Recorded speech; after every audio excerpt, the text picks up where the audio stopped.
The version 4 of Genshin Impact is officially ending soon. It gave us some of the strongest DPSs and supports in game, even beating those who we considered once part of the Hall of Fame of the best.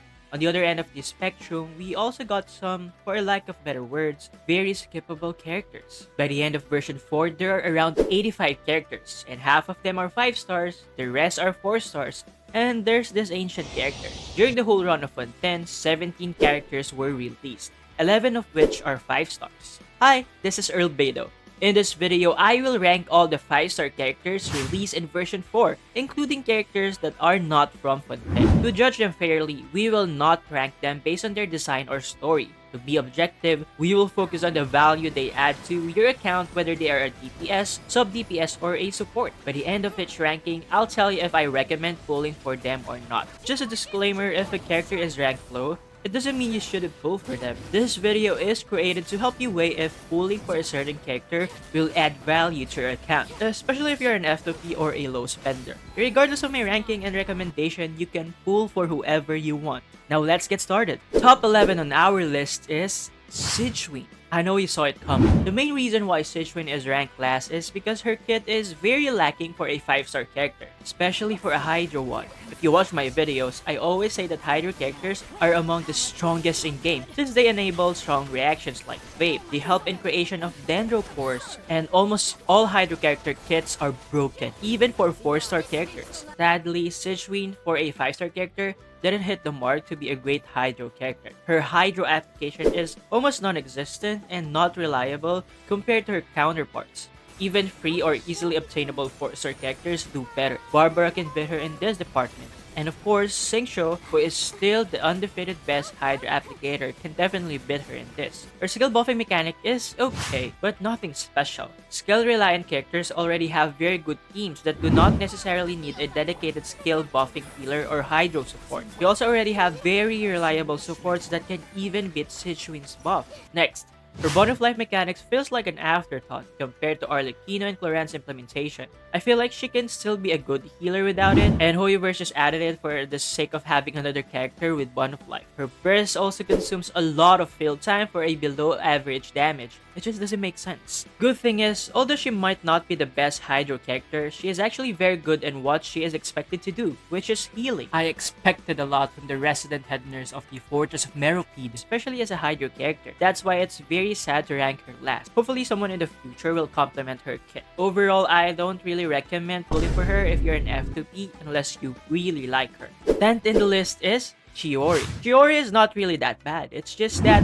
there are better characters to release in this version. She is like a mix of Keqing and Earlbedo, which for me is a good thing. She has fun mechanics like Keqing, from being able to teleport in short distances to having elemental infusion, while also having coordinated geo damage. But a huge factor that plays this famous designer in this ranking is her vision, being a Geo character who does not really work best in other elements to trigger reactions to deal huge damage. Unlike Navia, which we'll talk more about later. Using another sub-DPS like maybe Fischl might output more damage than her since she cannot trigger reaction. As I mentioned, I do not consider Chiori bad, but just like Xianyun, there are 5-star and even 4-star substitutes that might be better and that will add more value to your account. Chiori remains, but I won't recommend pulling for her if you're an F2P. Next in our ranking is Emily. I actually really love Emily, so it pains me to place her this low. When built correctly, she outputs huge Dendro damage. Just take a look at this. You may check my Emily artifact guys after this if you're interested on how I achieved this damage. However, this damage is pretty inconsistent when you only have one enemy. Emily works well when burning multiple enemies. Speaking of burning, I think her burning mechanic is very forced. I feel like it's added just for Hoyoverse to say at least we did something to burning. Emily doesn't actually buff burning, it's just there to trigger her very strong passive. Burning adds very little to her damage output. Overall, I am very impressed with her damage as a sub-DPS. Her teams are a little unconventional though, like burning Arlecchino or burning Wriothesley and Ganyu, but they actually work well. However, even without Emily, they already work well with their current teams. So it's not really a game changer, especially when Nahida exists. I am trying my best to see good in Emily, but she is not really a good Dendro battery. Her damage without burning is not that high, so you are restricted to utilize burning. And other Dendro DPSs totally beats her in terms of DPS and overall added value. If you do not have a Dendro sub DPS or DPS, pull for her. But if you can wait for other Dendro DPSs and supports like Alharam or Nahida, then maybe it's a good time to skip her banner if you're an F2P. The top 8 on our list is Risley. Top 8 might feel very low in our list, but he is actually pretty good. It's just that there are a lot more good characters in this version. Risley feels like a glorified, better version of Hazo. Hazo's attacks are so cool, but he feels like an experiment, being the first one to be able to punch enemies. They improved the mechanics with this kid, but I feel like they got it right with Risley. Compared to the first two, he has a level of resistance to interruption, which is the main problem of Wanderer. And he is self-sustaining, like most of the DPSs in Fontaine, which makes him better. Plus, he has a big heart, and he outputs big damage too. He is also flexible in terms of team comps. Even if you already have a Cryo DPS, I think his mechanics are cool and way different than Ayaka and Ganyu, like being able to trigger Yelan and Xingqiu's burst due to his normal attack. That's why if you're an F2P, and especially if you do not have Cryo DPSs like Ayaka or Ganyu, I recommend pulling for him. Next to Risley is Clorent. I know some of you are side-eyeing me for ranking Clorent higher than Risley, but hear me out. The reason is because of her access to very strong reactions, namely Quicken and Hyper Bloom. Hyper Bloom is still in the meta and can always easily devour the Spiral Abyss. That alone put her in this spot. Aside from that, her Bond of Life implementation is actually good. It makes her self-sustaining without it being complicated to use. There are a lot of good things to say about Clorent, but to be honest, I don't really 100% recommend pulling for her if you are an F2P. When I got her, she didn't actually really add a lot of value to my account, mainly because of Fischl and my other Electro characters. I built her, but I barely used her in the Spiral Abyss. The next character I will mention are quite good and do what they are expected to do very well. Surprise! Our top 6 is Navia. I said surprise because she's a Geo character. I'm not saying Geo characters are weak, but what's astonishing is Navia works well with other elements. The president of Spina de Rosula did not necessarily change how Geo works in the game, but she showed us how it should be done. Adding another element to her team gives her attack, and triggering crystallized reactions makes her damage stronger. So a Geo with the national team is now possible and doable because of her. Her damage is also no joke. Good job, Navia. I actually recommend pulling for her. Taking the top 5 spot is Lini. He is basically a Ganyu but Pyro with a very strong skill and burst. You don't need to trigger reactions for him to output huge damage. I don't have a lot to say with Lini. He is just very strong like his father. Just take a look at this. I think his only weakness is the need for a shielder, just like many bow users. But I highly recommend pulling for Lini if you enjoy seeing big numbers. But if aiming is not your thing, then bow characters aren't for you. I know I'll get some reactions here too, but my top 4 is Xianyun. This Adeptus is not from Fontaine. She was released during 4.4 along with Chen Yu Veil. First reason why she ranked this high is because even without her special mechanic, her healing is very effective. Next, she is an Animo Catalyst healer and support, which means she can wear OP support artifacts like the Viridescent Venerer set and also wear very effective support weapons. Animo characters, like most Hydro, are just inherently good due to their support capabilities. Exploration with her is also top-notch. Having her in early AR will help a lot.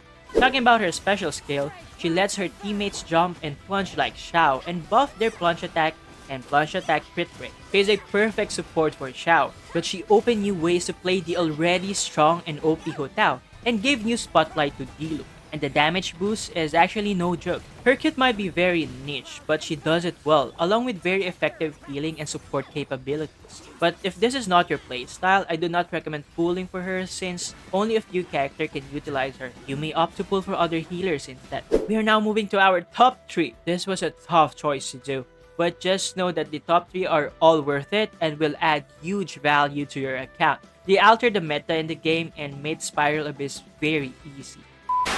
Before we continue, if you are enjoying this video, please subscribe to my channel because I make Genshin Impact guides like this almost every week. The third best character released in version 4 and possibly one of the best DPSs in Genshin Impact is Arlecchino. The knave fort of the Harbingers lives up to her name. As I mentioned, She is one of the strongest DPSs in the game, even beating Neuvillette in terms of raw damage. When I got her, I was so hyped because how can she hit this hard at level 70 with only level 5 normal attack? She is so strong, I forgot my Hu Tao, who is already a monster, existed. And take note that the damage you are seeing now are normal attacks, which means it is very fast. Imagine dealing 80,000 to 100,000 each normal attack even without vape. Even with low investment supports, she will clear the Spiral Abyss with ease. Her exploration is also very good.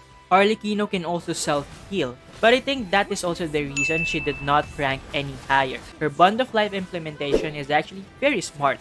Gives us the sense of playing her as a high-risk, high-reward character. Takes some management and strategy to keep her alive since she cannot be healed in combat. There were numerous times I had to repeat the Spiral Abyss Chamber, not because she is weak, but because I died because I cannot immediately heal. It sounds like a skill issue, right? But it happens. I think that's her only flaw. She is a monster, an almost perfect character.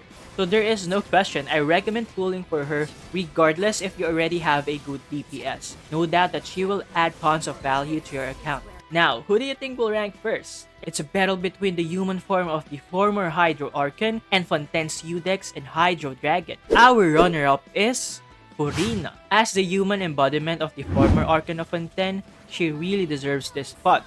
Just like other playable Archons, or former Archons in this case, her kit is expected to be very good, and she delivered. And being a Hydro character, she enables strong reactions while also buffing them. Her buff is very strong, even stronger than Mona's, and it's pretty easy to use as long as you have a healer or Fontaine characters. But even without it, it's still worth it. She can also heal, but not really a lot. Aside from buffing her teammates, her off-field damage is top tier. Even at low investment, it's stronger than a built Yae Miko if we compare them side by side. She made already strong teams even stronger, like Hu Tao Double Hydro. She's even considered one of the best Xiao supports now. She made the already OP Neuvillette even more OP. Not to mention, she is very easy to build. So just imagine, having a Hydro character that can help trigger reactions while buffing her team's damage while also dealing powerful skill damage all in one. That's Furina. However, all of this comes with a caveat. She inflicts damage to the team. This is the reason she only ranked second, because this requires a level of management. There were times I almost had to repeat the chamber in the Spiral Abyss because of this. Her healing is also below average, so you only use it in emergency cases. However, using this will affect your team's total DPS. But of course, this is just nitpicking, and all of these are worth it. I've been using her a lot when I got her, and she made my account 100 times better. So obviously, you should get Furina once you have the chance. The strongest and the best 5-star, not only in version 4 but possibly one of the best overall is Xiao. I'm just kidding. It's Neuvillette. He checks all the marks of a great 5-star DPS. His damage is insane. This insane.